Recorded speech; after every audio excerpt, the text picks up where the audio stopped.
Hi guys, આજનો mini blog ચાલુ થાય છે મારા નાના ઘરેથી.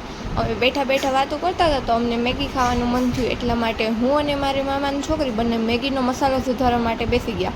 હું તો ટમેટા સુધારતી હતી અને મારા મામાની છોકરી ડુંગળી સુધારતી હતી. પછી આપણા મેગીમાં નાખવા માટેની બધી સામગ્રી થઈ ગઈ હતી મસ્ત મજાની રેડી. પછી તો આપણે એક ગેસ ઉપર કઢાઈ રાખી, તેમાં તેલ નાખ્યું અને રાઈ નાખી. પછી તેમાં ડુંગળીનો વઘાર કર્યો, પછી તેમાં ટમેટાં નાખ્યા અને મરચાં નાખ્યા. પછી થોડીક વાર હલાવ્યું, પછી તેમાં કોથમીર નાખી. પછી પાછું થોડી વાર હલાવ્યું, પછી તેમાં બધા મસાલા નાખ્યા. પહેલાં તો આપણે મીઠું નાખ્યું, પછી ચટણી નાખી, પછી જીરું નાખ્યું અને પછી મીઠું પછી એમાં મેગી મસાલો નાખ્યો અને થોડીક વાર હલાવ્યું. પછી એમાં પાણી નાખ્યું.